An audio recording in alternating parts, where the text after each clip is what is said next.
Welcome. Oh, I am echoing 3 times. Now,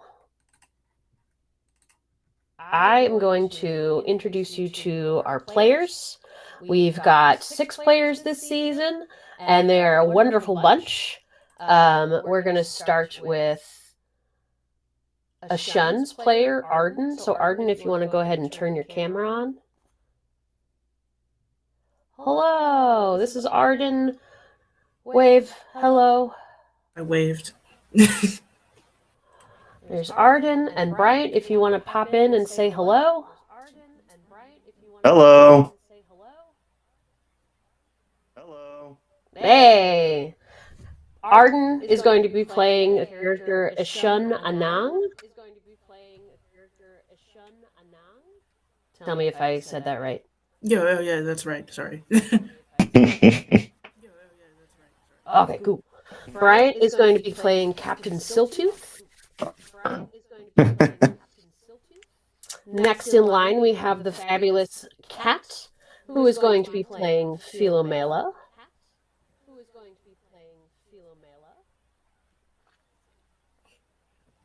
There we are.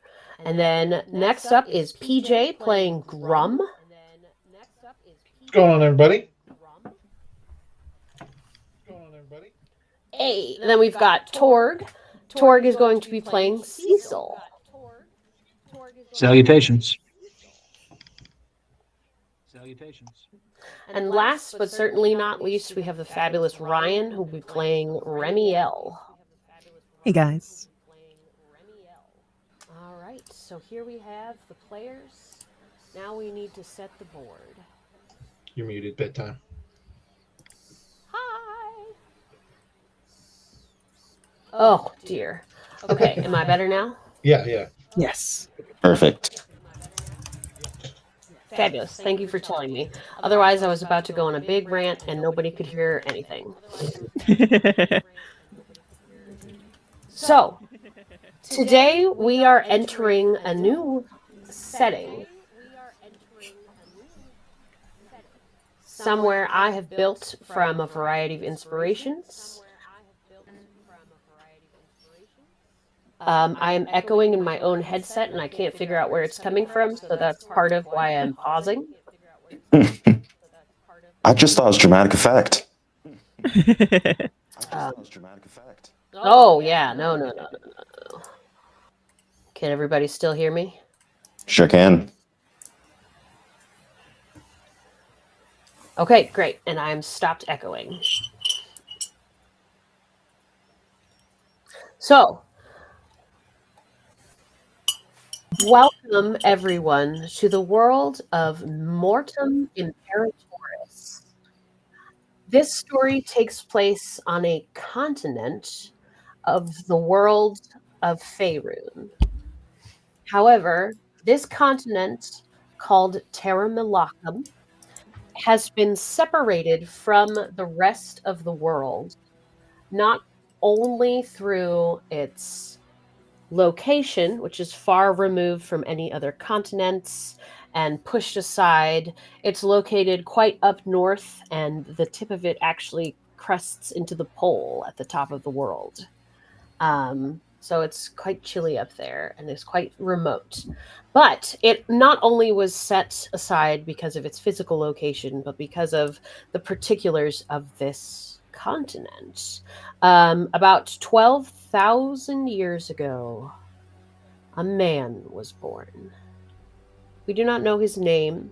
We do not truly know where he is from on said continent, only that he is there, and that's where he came from.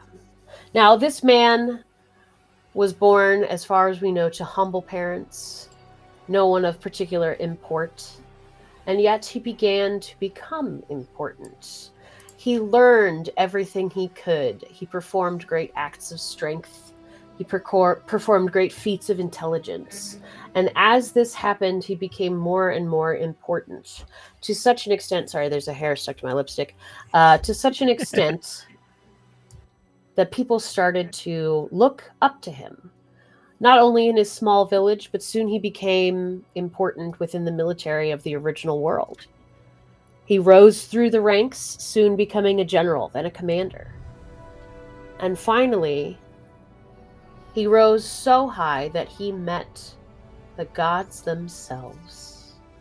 Now, supposedly this man met the reigning god of this pantheon of the continent, a being referred to as the All-Father. Now, this man met the All-Father. They had a conversation wherein the All-Father admitted that he was tired. So our man, doing what a generous and kind soul would do, offered to take up the mantle, let the All-Father rest. And he did, leaving us and the continent in the hands of the immortal emperor.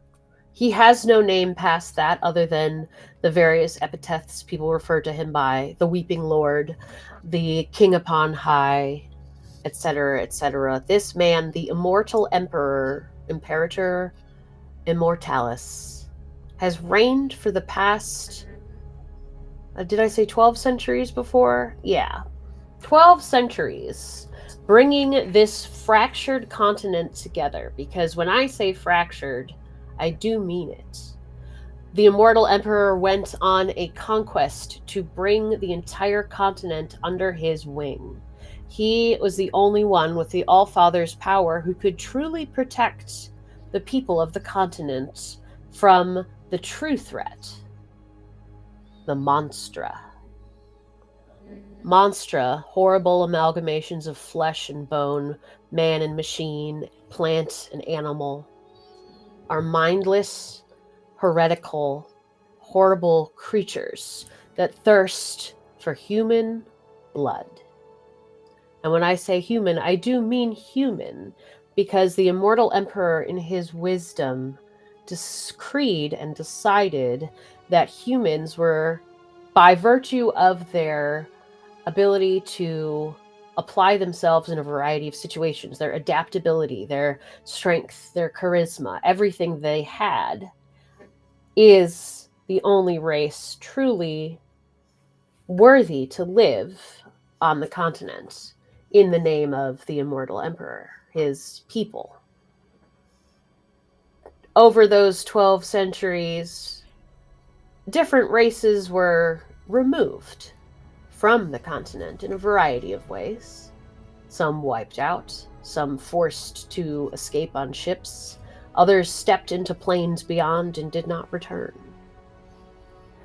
After this happened, the immortal emperor cast a powerful geas over the entire continent, sealing it not only from magical interference from other continents, but from other planes as well. So, we come forward in the time of the story. Fast forward centuries and centuries and centuries. You see buildings built and then dropped back down and then built back up. Walls starting to surround every city, every town, every village. Sometimes the walls are overrun by hideous creatures. Other times they are just built stronger and higher until we are left with a continent as it is today. A variety of landmarks and what's the word I'm looking for? Terra firma is not the right word. What is the word?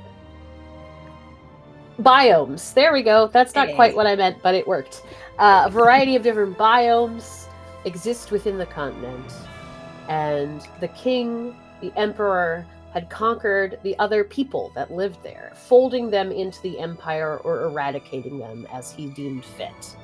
There are quite a few large cities placed over the continent. There are some island masses. I do have a map, and I showed you guys the map. It is in that one linked document, so if you want to check it out, you're more than welcome to. I'll post the map on the website after this, so if anybody's curious, they can check it out. But there's a variety of places to go. But all of these major cities are surrounded by walls that are at least 20 feet high and 15 feet thick, made of magic, steel, blood, and bone, and put in place to protect the people from the monstra. Now, these cities advanced technologically through unusual means compared to typical fantasy.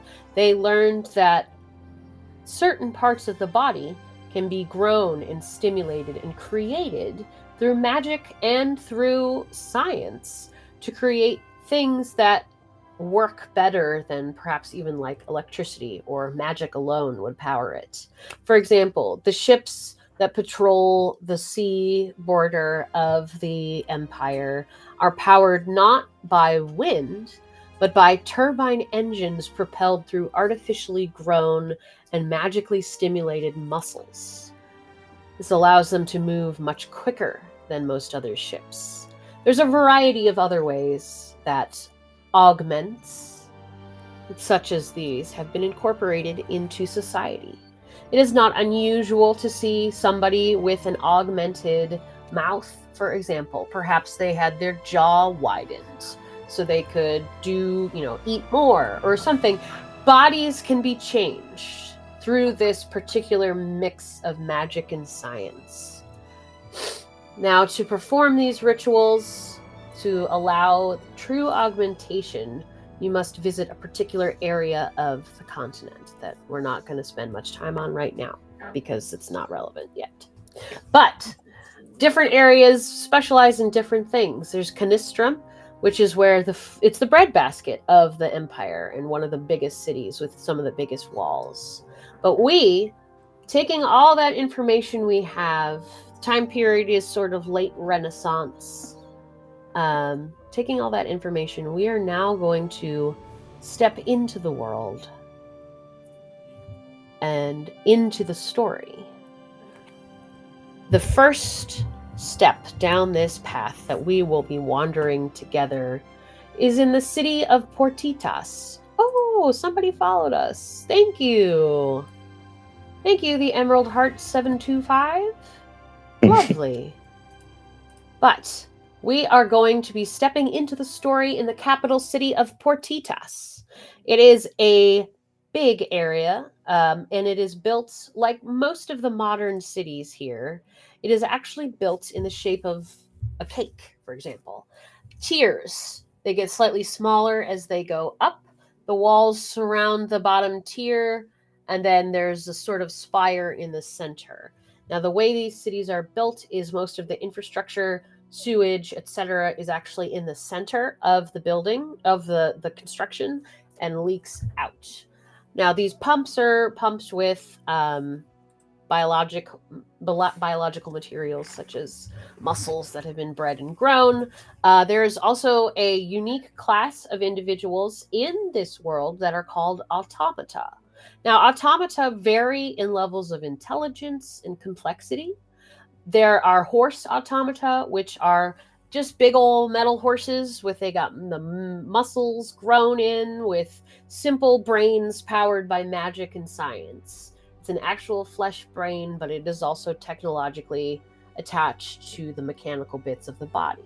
It's much easier to take care of automata than it is real animals, for example, because they don't require food. You can power them off, and they are sort of seen as second-class citizens in this very stratified world.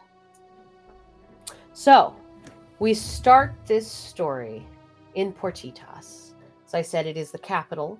It is positioned next to a sea, and there are several inland sea. I can't remember the name of right now. And there are several large gates that are used as a dam and sluice gates to allow water to fall through the inland sea. They are called the Gates of Vitae, the life gates. So this is where we enter the city. We're walking, the camera zooms down onto a wide bridge, which is actually the top of these gates. Follow someone walking in, we see their POV, they look up, and huge, stories high gates are set into this curved wall.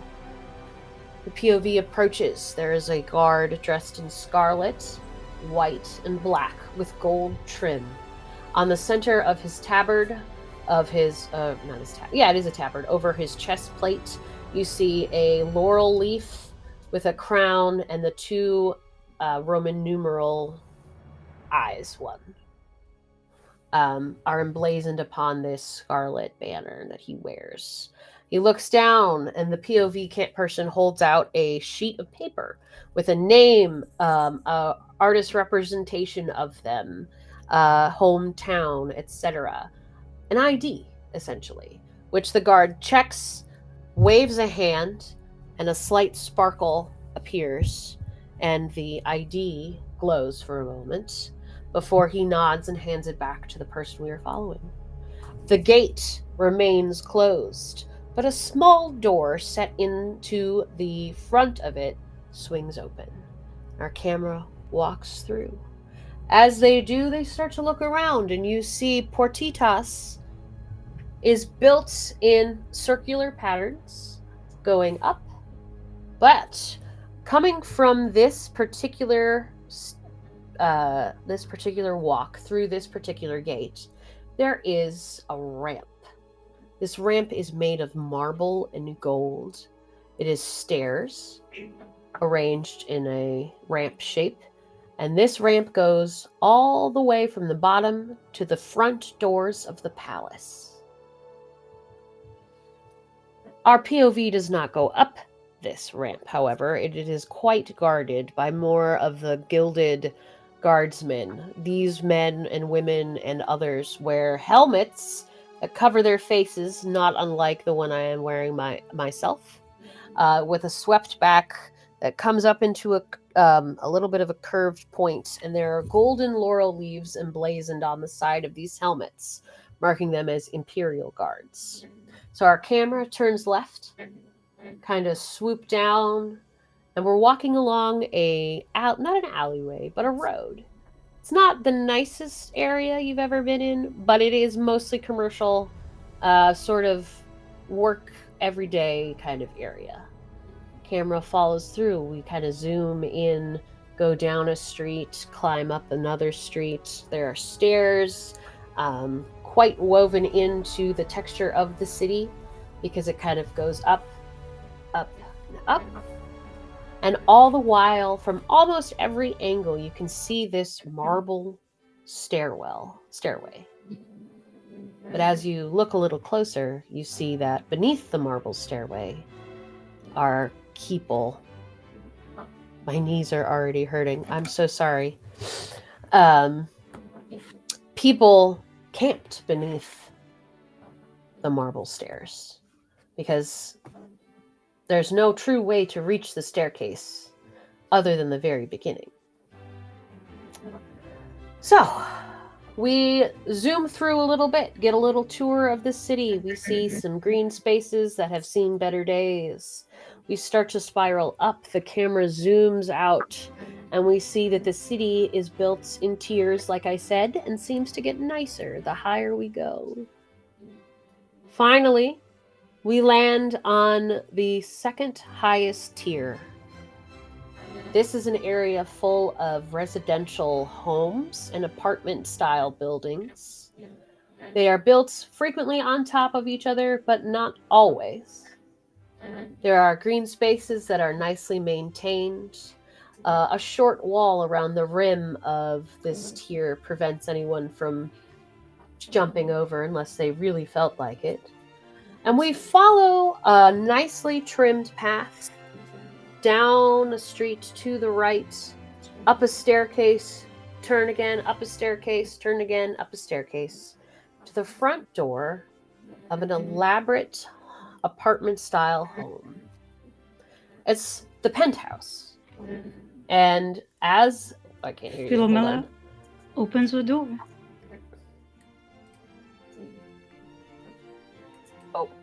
Oh. Okay, try again. Hello, testing. 1, 2, 3. No, I still can't hear you. Why? Are you muted? No. Yeah, I can hear. I can do a No, I pantomime. can't hear you. I'm so sorry. I had the stream room muted. But Oh. yes, that was entirely my fault. Yes, so you hear a rap, rap, rap on your door. The door to your separate apartment within an apartment. I'll be right there. Give me 5 minutes, please. Very well, 5 minutes. I will be counting. And within And- 4 minutes, she opens the door. Yes, the man who had been waiting for you had stepped back against the wall, and he was in fact looking at a pocket watch. He clicks it shut, snaps the lid shut, and tucks it back in the pocket of his doublet, and looks you up and down. I give Well, like a my- small of your head. What does this man see as Philomela steps out? Describe your Oh. character for us. So, as the door opens, Philomela is sort of like a vision of crafted perfection. She's around 5'7" tall. She has this regal posture with this smooth, pale skin that seems to glow with each of her complexions on each of her sides, and her eyes are a deep shade of hazel, and her gaze, unlike the man that stands before her, is more calm and observant. Her makeup is perfection, her lips are painted golden, her hair is perfectly straightened and falls in blonde, ashen blonde locks, and with golden filaments weaved into them, and she's dressed in imperial colors with wealthy silks, with an emphasis on a lot of gold. She's adorned with headpiece and jewelry and finery of all kinds, and there is a very unique golden craft on her neck that seems to take up most of it, but she is presented to perfection in imperial colors and artistic perfection. The man looks you up and down as you exit and give a polite nod. He raises his brow ever so slightly and gives you just the slightest, faintest nod of approval. She catches it. Are we ready, sir? Not quite yet. There are some things I wish to go over with you before we are to leave. Of course. If you would follow me to my study, we shall go over some particulars of this particular performance. Of course. And she gives another bow of the head and follows. So the man leads you down the hallway, down the stairs again, into the main area of that apartment. He turns left, places a hand on a heavy gold doorknob of a wooden door, and pushes it open, revealing a not leather-bound study. That doesn't make any sense. A beautifully appointed study with a chair made of leather, bound, with the special little buttons on it to make it like plush. A big desk with papers neatly arranged on it, a lamp burning with a faint magical light. Bookshelves of fine walnut and mahogany line the walls, and at the desk there is another chair, not as ornate, and tilted slightly out from the desk. He pulls it out for you, gives a slight bow for you to sit down, and then goes around the desk.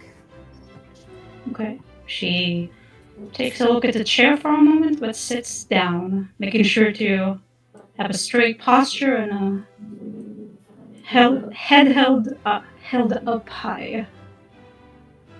Yes. He looks at you for a moment, as if assessing, and then folds his hands together on the tabletop and looks up at you. Philomela, this is an important event, you understand, for various reasons. When is it not, sir? This is more so ever than before. Anything particularly special about today, sir? I'm sure you've heard rumors. But I have. I'm here to confirm them to you. He kind of Can sticks you- his jaw Can out you a little repeat bit. that? You got disconnected for a second. Oh, can you hear me now? Yes. Okay. He kind of sticks his jaw forward rather like a bulldog and looks off to the side for a moment and then...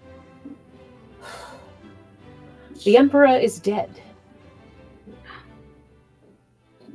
She's quiet for a long moment, her expression unchanged. What does it mean for us, sir?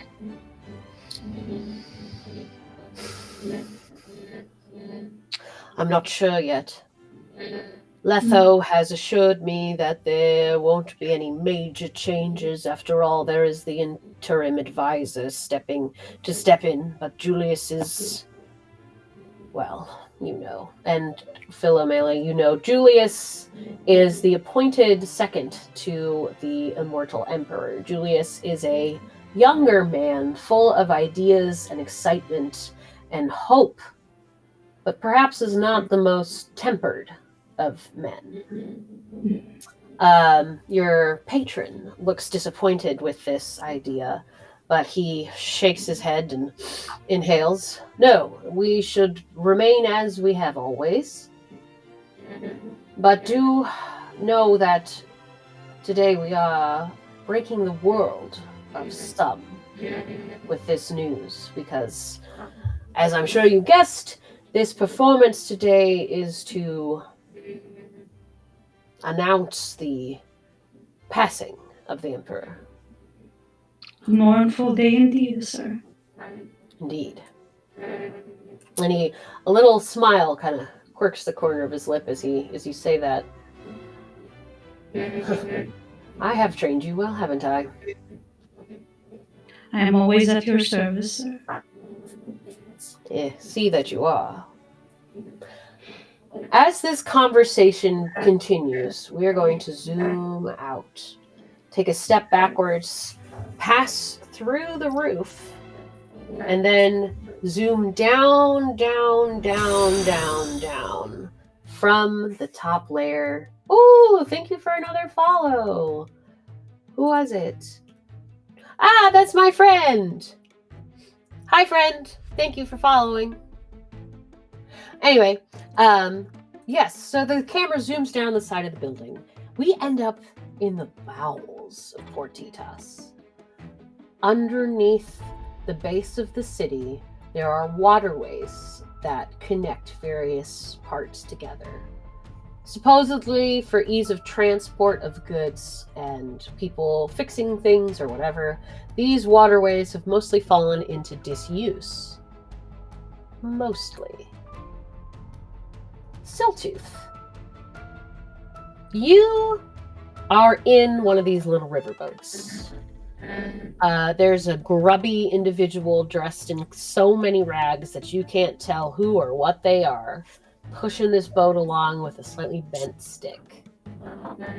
What is going through Siltooth's head, and who do we see in the back of this little riverboat? In the back of the riverboat, you see a man, well, one would assume is a man, but he's mostly metal.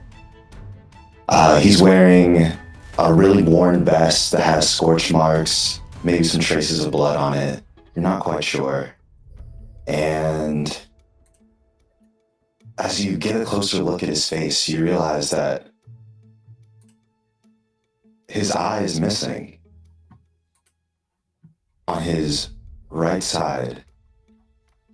And there's a red light coming from the socket. You look a little further down, and instead of seeing skin, you see metal has replaced his jaw.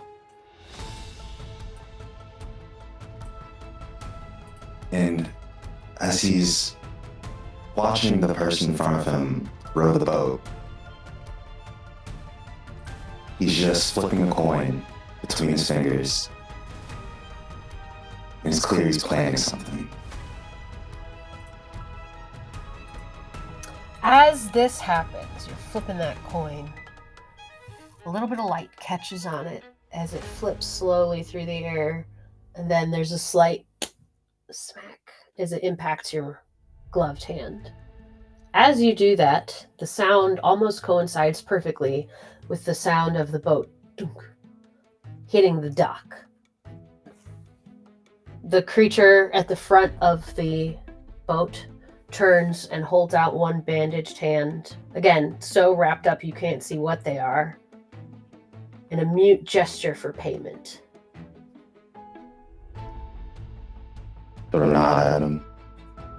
And I just flip the coin in his hand, in their hand, as I get out of the boat. Snatches it out of the air so fast it's creepy. As you get out of the boat, he begins to push off with that pole. Now, you are here for a reason. And that reason is actually to meet a contact that is going to set you off on a job that I think you already accepted. Yeah. How does it feel knowing the weight of what this has been asked of you? Are you confident? Are you nervous? Are you excited? Is it just another job? What's his headspace? Bill, this is just another job. Doesn't matter exactly what he's doing as long as he gets paid. He just needs the money. And the faster he gets it done, the faster he can be on his way. All right. True Merc. True Merc, yeah. Exactly. So with this sort of mercenary posture and swagger, you step into one of the halls of one of the warren-like caverns with these waterways. It's dark in here, but I don't think that really is an issue for you because you have dark vision, right? I actually do not. Oh, yeah. Okay, so it's dark. You step into this cavern, or this hallway. It's not a cavern. And then there's a slight snapping sound of someone, like, snapping their fingers. And a light appears. It is a orange-reddish light, sort of like a fire, but there's no heat. And it's directly in front of you, and as this person snaps their fingers and the light comes into play, you see it paints their features in these licking flame tones. And you see a man. He is average, not average in looks. He's quite attractive, if a little bit. There's something almost feral about him. He's dressed well, from what you can see. It's quite shadowy down here. He has rather tanned skin and a little bit of a goatee is what you're able to catch. And the light flares a little bit, and then you see his eyes. They are a strange color, sort of a aqua jade green mix, and they almost seem to glow. He's got dark hair kind of pushed to the side, again, shorter than is popular, and he looks you up and down. You go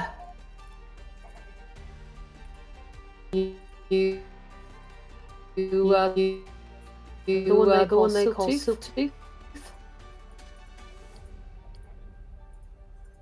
Bill Tooth sort of just looks the man up and down, ignores the question. You seem to like antibiotics. What was the whole little light thing? Listen, you can't be too careful down here. Not only are there people like you and I, there are people very unlike you and I. And he kind of waves his hand again, and the light spreads. It flies to each section, each corner of the little hallway to evenly illuminate the space. And you see him, he's dressed not in finery, but you can tell his clothing is nicely made. Which gives you a little bit of a hint, as this guy might not be your average underground dweller. And those intense eyes meet yours, one organic and one metallic. I need to impress upon you how important this is. It's just really a snatch job, right? Yes, essentially. Essentially, it's that. And, I suppose maybe it wouldn't be too bad to keep it just as that, I'm not sure if I can fully trust you, so we'll leave it as it is. Now, I need to break a few things down for you. Alright. He pulls out something from inside his pocket, and it appears to be a map. And he lays it out and he stretches it out between the two of you, and you recognize it as being the top level of the city. Not the tippy top, but very close to. In fact, as you look closer, you realize it is the same level as the Imperial Palace, which is quite a to-do. If you would like, you are more than welcome to give me an insight check to try and get some more off this guy, or if you want to investigate the map a little bit, see if you can find anything else. I think I want to get more off this guy. All right. Okay. First roll. First roll. Alright, Let's go. Nat 20. Nat 20. Let's go. It is not a nat 20, but Ah. it is a 15 with my plus 9, Woo! 24. Nice. All right. Solid. Yeah, it's pretty good. You look up at this guy as he's starting to talk about the map and break things down for you. And you, again, you're kind of looking at the side of his face. His eyes are focused on the map. And as he is, you see a little flicker of something in his iris moving of its own accord, like lightning. So you see that. You examine him a little closer. You see he's wearing incognito clothes with no particular coloration. Browns, grays, blacks. Subtle, not trying to hide colors. The material's fine. The leather is new. There are no scars on this armor. He has no scars. You look at his face. He's probably early 30s, maybe mid 30s. Kind of a square jaw, a little short upturned nose, kind of a almost puckish look, except for the eyes, which are very intense. Dark shadows beneath them that really highlight that almost electric blue. Does he look nervous at all? He does not look nervous. And you get the sense that this man does not get nervous because he is an obsessive. You've met these kind of people before. They are so embroiled in whatever it is that they feel is so important that that is the only thing that matters to them. And whatever this man is obsessed about, it gives him a sense of purpose that overrides nerves. Ooh, another follow. Thanks. Yay! So, he opens the map for you and reveals what I told you earlier. And as he unrolls it a little further, you see there's an amphitheater set into the ground of the floor of this city. Now, there will be a performance today. It is... He pauses for a moment and looks up at you with those bright, bright eyes. Can I trust you? And when I say trust, I don't mean that you will carry on my... What's the word? I don't expect you to understand why I do what I do. Nor do I care. But what I do want to know is that you trust yourself to get that money. Worries why I'm here. Good. Because you are going to be kidnapping the centerpiece of this performance. A woman by the name of Philomela. And he snaps his fingers again, and a little image shimmers into life of the woman we saw earlier, dressed in gold, her throat and chin and mouth decorated with gold lines. It's just a bust, so you can get a look at her face. She has a golden halo, beautiful, stunning sculptural woman. And then it vanishes. A songbird. Yes, so you have heard of her. Yeah, why? Because you're about to get very closely acquainted. And then we zoom out of here, leaving Siltooth and the man to discuss details of the plan.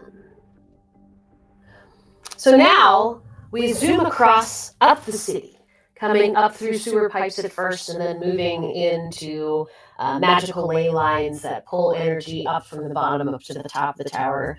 And we end up near the top in a district of shops and mercantile businesses and places where people talk business. It's business land. I'm sure there's a name for it, and I just can't remember right now. So that's where we are. And the camera pans over to a shop. In the shop, there's a tall man, very dark skin, bald, with a big mustache. He is dressed in a green and blue doublet, and he is talking to a much younger gentleman. This gentleman has red hair, he's got blue eyes, he's got a bright, happy-go-lucky look to him. And we zoom in to this conversation.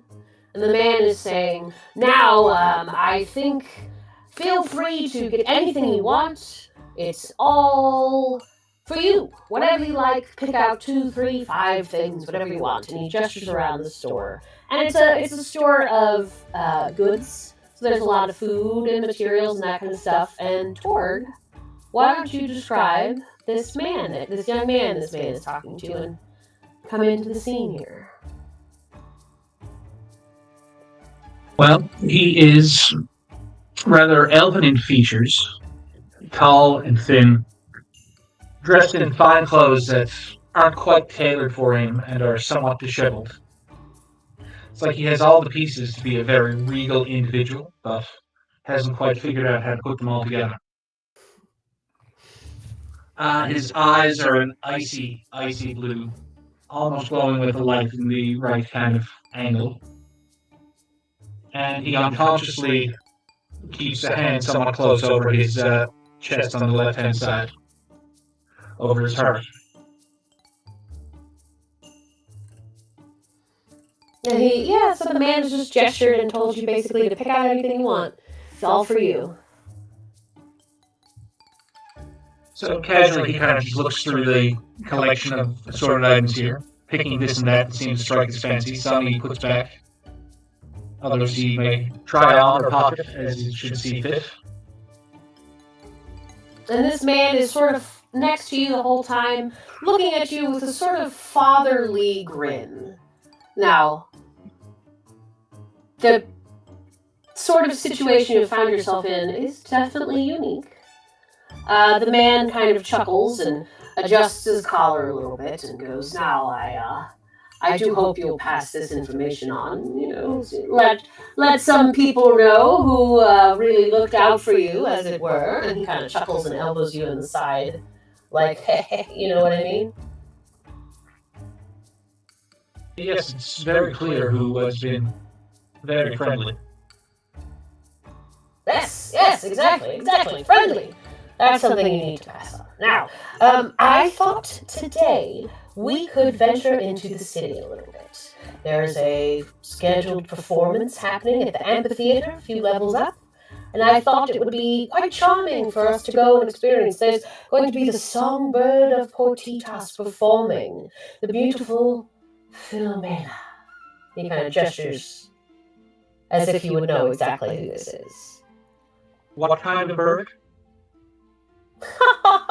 You are so funny, my lad. And he claps you on the shoulder hard. Now, let's go ahead very and much staggered under the force of the blow. But yes.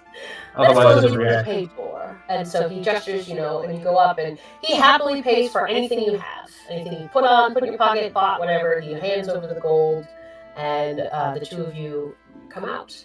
Now, I thought it might be good if we were to venture into that area first, before the performance is scheduled to start and just sort of explore a little bit. And, you seem to be quite new to the city, and I'm sure with your background, you haven't got to experience much of the place. So I thought perhaps we could go on a little adventure.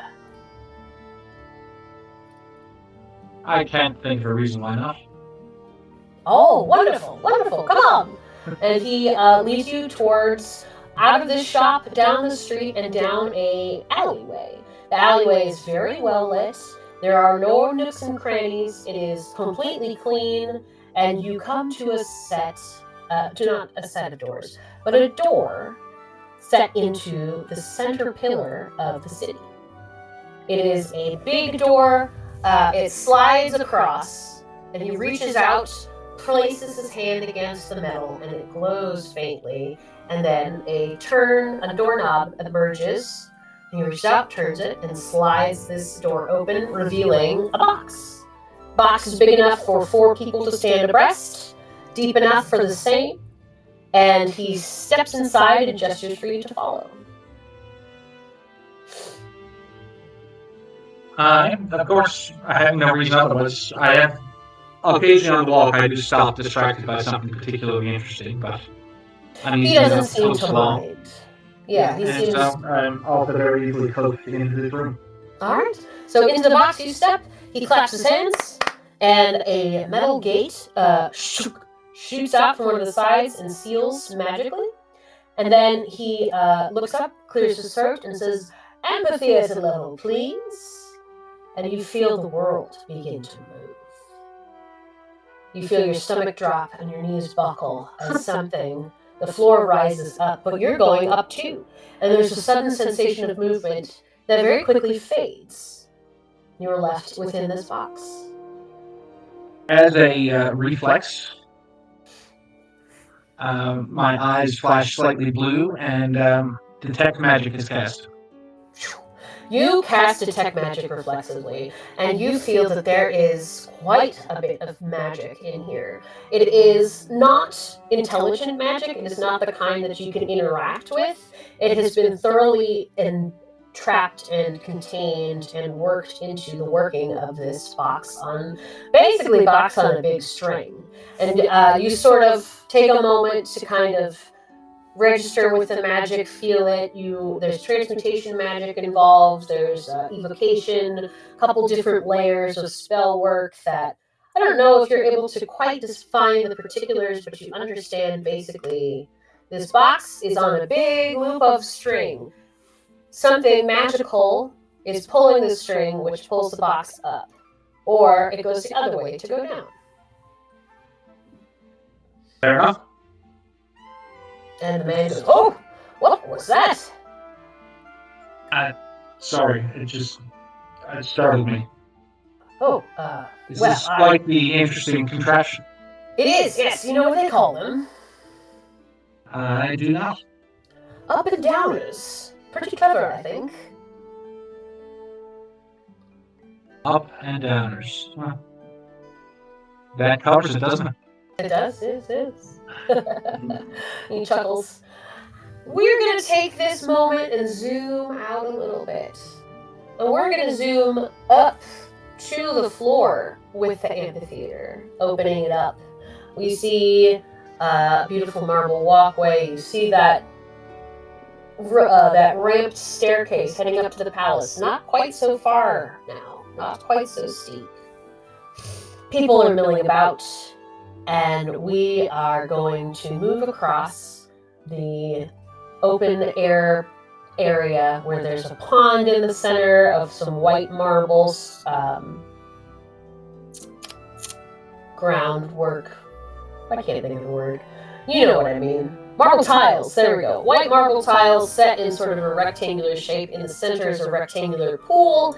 It's crystal clear. You see some fish swimming in there, and there's some water lilies floating on the top. It's very serene. There are little groups of people all finely dressed up here, moving around, chattering. There's quite a bit of green space. There are some chairs and benches arranged. There's a little cafe not too far away, and a couple other refreshment spots. And as we are moving across this area, we see a reflection in the pond. A dark-skinned man with a flash of gold. And then we pull out, and the camera turns up to reveal that same face, only reversed. There's a scar on the left side of the face, gold eye, regular eye. And we see him dressed quite nicely. He's looking into the water, perhaps pensively. Arden, what is Ishun worried about at the moment?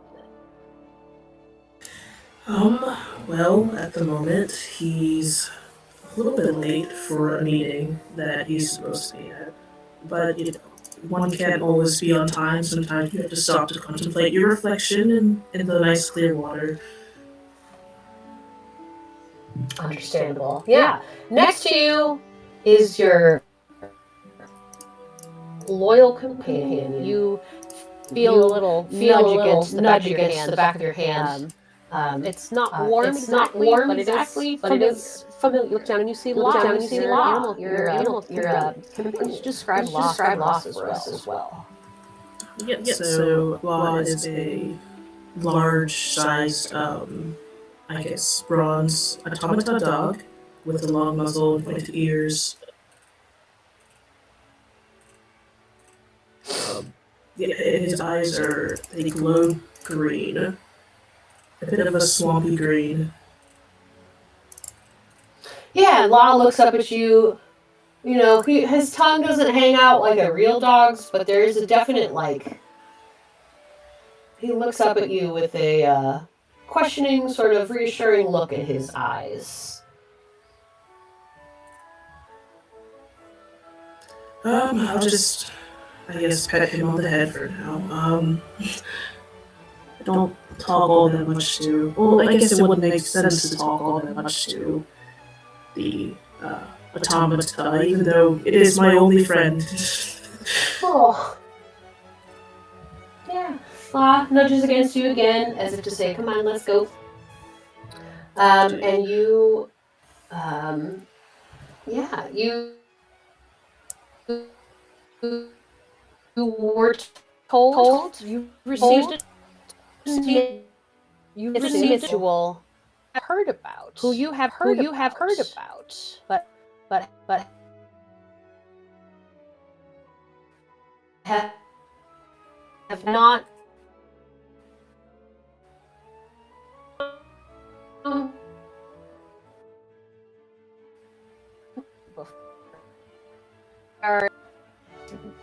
Too much information, guys.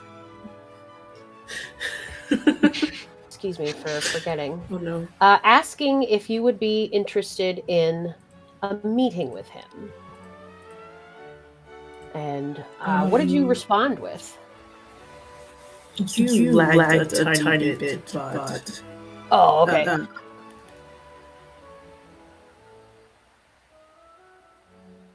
Oh.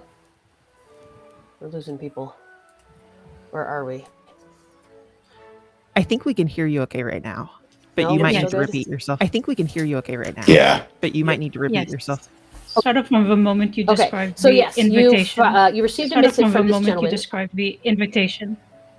Yes, you received a missive from this gentleman, a man by the name of Frederick Venstina. He is a wealthy individual, known inventor, and someone that you probably have heard about and probably been like, damn, could not be me, but I wish it was.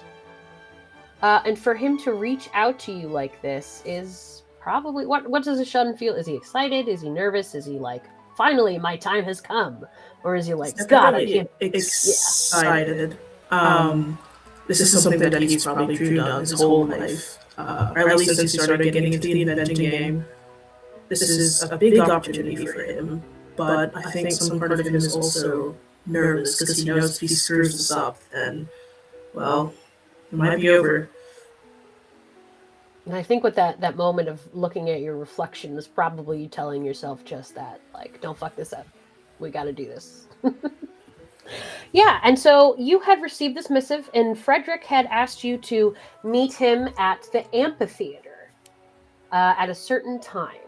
Now, that time is not yet past, but it is getting very, very close. So it's one of those, like, you will be late if you don't scurry.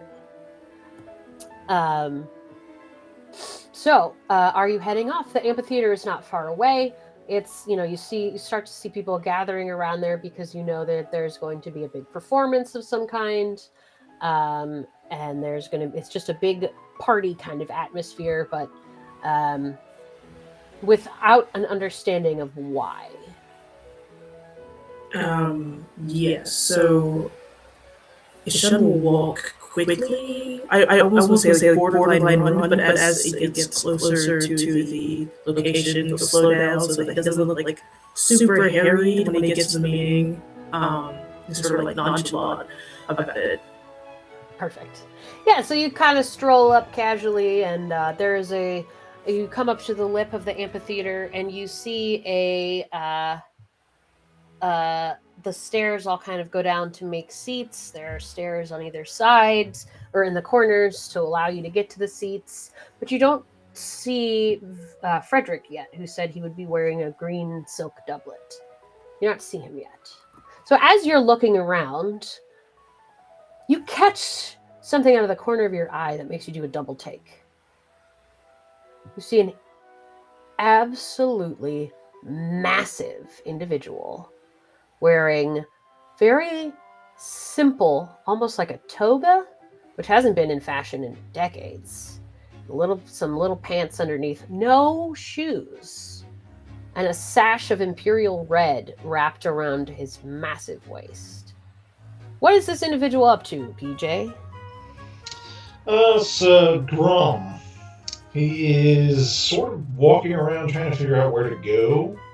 He's never been to a place like this before, so he's sort of looking up and all around at all the nice, fancy things. And that's kind of what he's doing right now. He's sort of aimless. Yeah, just kind of looking around like, dang, what's up? Yeah. As you are wandering aimlessly, you see the person who it's not the person who hired you for this job, but this was the person who hired you, passed you off to this person. It's a woman. She is kind of short and stocky. She's got brown eyes, brown hair, sort of a broken nose, and a jaw that looks like it's probably broken at least once and then reset and not healed properly. And she kind of stomps up to you and looks up at you like, all right, now listen, big guy. Mm-hmm. You and I are going to be the tight ends of the security, which means we got to keep our eyes peeled. You understand? Yeah. Good.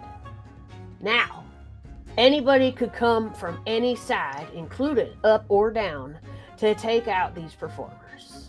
So we gotta be on edge. And she strikes a little bit of a pose. She comes up to like mid-thigh on you. She's very short. And so she looks up at you and then nods and slaps you on the thigh. It's like, you got that, big fella? Yeah, sure. We're just protecting everybody. Yeah. Anybody in the theater, we gotta make sure they are okay, especially when the lady starts singing.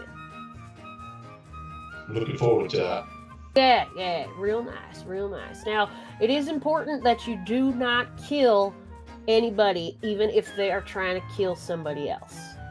We gotta keep them for questioning. You get it? I suppose. Chop a leg off if you need to, but keep them alive. Okay, fair enough. Yeah. Want to make sure there ain't no more of them little varmints scurrying around trying to take out our important infrastructure. Mm-hmm. She kind of sniffs and adjusts the broad belt around her waist. Now, I'm going to put you on patrol, which means you're going to walk around the edge of the theater, back and forth, once we get going. It'll be a nice big deterrent, because ain't nobody going to miss you, my friend. Yeah, I get that a lot. Maybe I should put on my helmet. He pulls this cat skull off of his belt. Yeah, it's like the skull of a saber-toothed tiger or something. It's huge, got these big teeth. Mm-hmm. Whoa, yeah, that's real scary. Where the hell did you get that? Oh, it's a long story. Well, I can wear it. Maybe I can be a bit scarier. Oh, yeah. Wow, that's way scarier. And he puts it on, and like the eye sockets, you can see his blue, pupilless eyes. Just glowing out Glowing, from within yeah. the shadows. Yeah. Mm-hmm. Why don't you give us a little description of Grum here?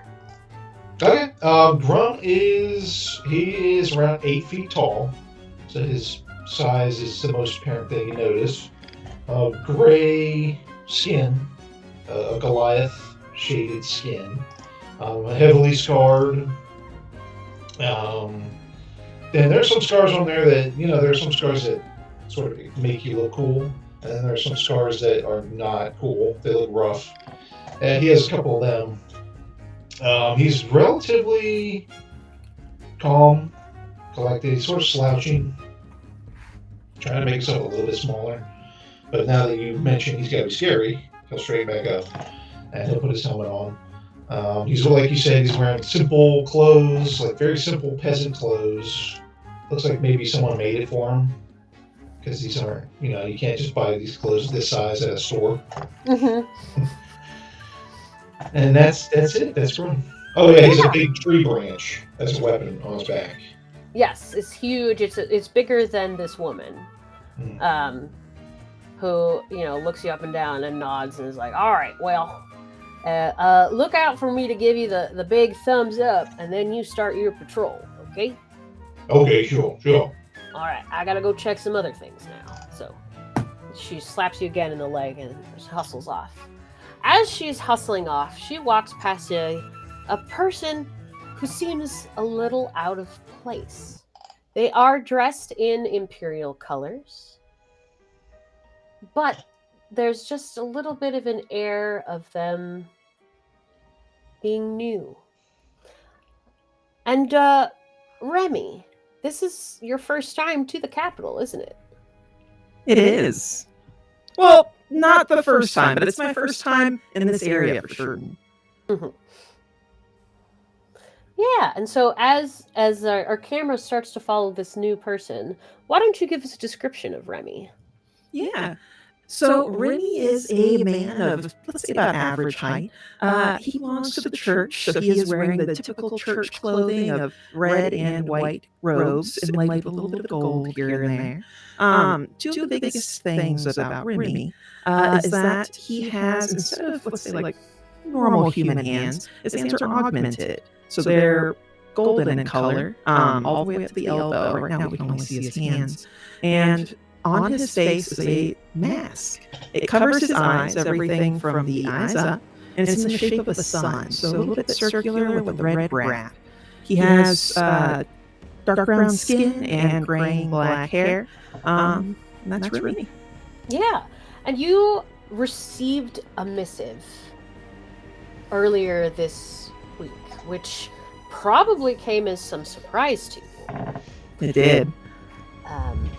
As the missive was simple, it said, "Please meet me at the amphitheater in Imperitorus on this day at this time. You will know me from our. You will know me by my eyes." And it's signed, "A friend of the keeper." Gotcha. So as I'm up here taking a little bit of a walk, taking in the sights that I've never seen before, I am also taking a very keen look around for anybody that I recognize. And I guess the biggest thing that I see, regardless of anybody, is Grum. So if I don't see anything, if I don't see any familiar faces, do I? You do not see any familiar faces. You are expecting, I think, from the context of the note and your particular background, you were probably expecting someone you would recognize. Right. But you don't see a single familiar face in this crowd. Okay. Is there anybody else wearing church clothing? Or is it just me? You do see quite a few people dressed in the colors of the church. The red and the gold, the red and the white with the gold accents. You see a couple of sisters, some brothers of the actual chantry. You know they're them because they have their hair perfectly covered and that little golden circlet that they wear. Very simple kind of clothes. You start, as you get a little closer to the amphitheater itself, you do start to see like a church choir starting to gather. They wear the black robes of the choir, and it looks like things are starting to begin to prep for the show. Okay. Yeah, so you see that. Give me a perception check. Gotcha. Oh, Remy is so good at these. Perceives everything, yo. Oh, wow. Maybe he actually is. A gentleman's 20. Yo! With that gentleman's 20, you are scanning the crowd, looking sort of at eye level, and then you catch something. You're looking past, and then suddenly you see a flash of almost lightning in somebody's eyes. And it makes you stop and look, because why wouldn't it? You know, you catch these brilliant eyes and see something almost move inside of the iris.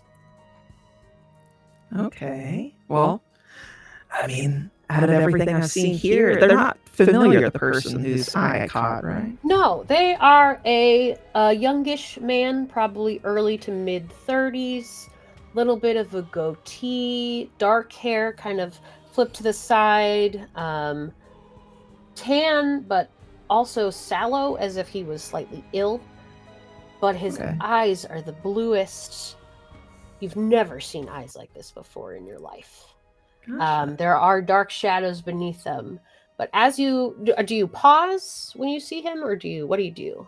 Yes, I do pause when I see him. And then... Go on. Oh, I was just going to say, if I'm going to take a little bit of a look around, be nonchalant about it, and then try to head his way. Yes, as he had, you saw the eyes so clearly because he was looking at you. And he catches you, kind of clocks you, sort of stop, and then start to casually make your way over. And he just beelines up to you, and he goes, you must be Remiel. Well, I see we are at a disadvantage. You know me, but I don't know you. What is your name? I will be happy to share this information with you in a slightly different location. Please join me. And he gestures to a little table kind of set off not in the corner, like it's not hidden, but it's just off the main path by one of the little like cafe kind of things. Okay. So it's nowhere, it's still public, but it is a little bit more secluded. But before we go, if you don't mind me asking, are you a friend of the keeper? Those eyes flash one again, and there's like it's literally like his irises are like a blank are blue, and then there's like lightning caught behind them. I was going to ask, does he seem upset when I mentioned the keeper? Is that why his eyes keep flashing? Give me an insight check. Okay. That is a 17. All right, give me 1 second. Oh, my back.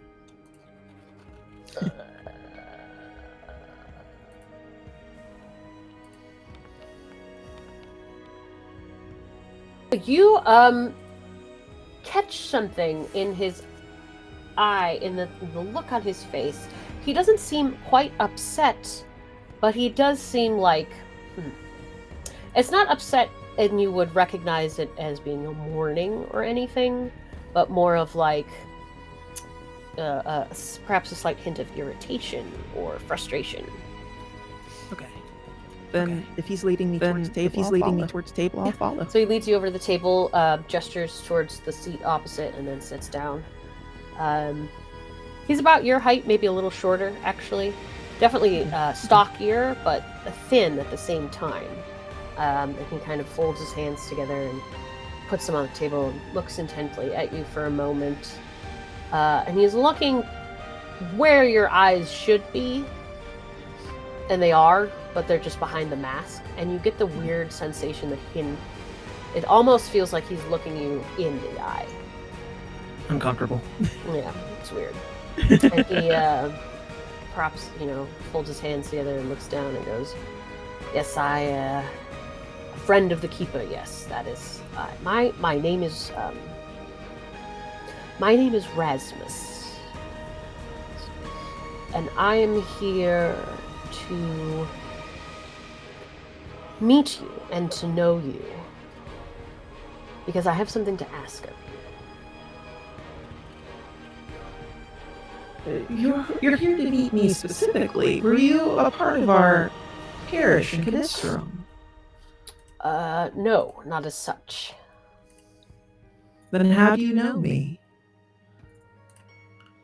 I have my ways. I've got a feeling what he wants to ask now, so I'm going to place my hands on the table. And, well, what is it that you would like to ask? I need you to come with me. Where exactly? Can't tell you yet. Well, sir, as much as I love to go to new places, I am not quite as excited to go to them with strangers. I don't know your name. Well, I know your name, but Yes. I don't know where you're from. I don't know who you are. Would be happy to get to know you before I truly ask this of you. So, would you join me as an audience member for this performance? Well, I would be delighted. I'm not That would be a great asking you first to... start. Oh, okay. I thought you were going to put up more of a fight. Okay. Oh, I would absolutely love to see this person perform today. Great. Okay. Fabulous. Well, let's go find some seats. And at this point, we are going to take our 20... we're going to take... What do you guys think? 20 or 30 minutes? What's better 30 for you guys? probably. 30 probably. I'm cool with 30. 30. 30? All right, so we're going to take a 30-minute intermission. I'm cool with 30. I'm going to put up the intermission screen. Feel free to grab some food or whatever, but we will be back by 3 o'clock and continuing this story. And we will need Tailspire when we come back. Sounds good. So, Sounds adios. good. Intermission time!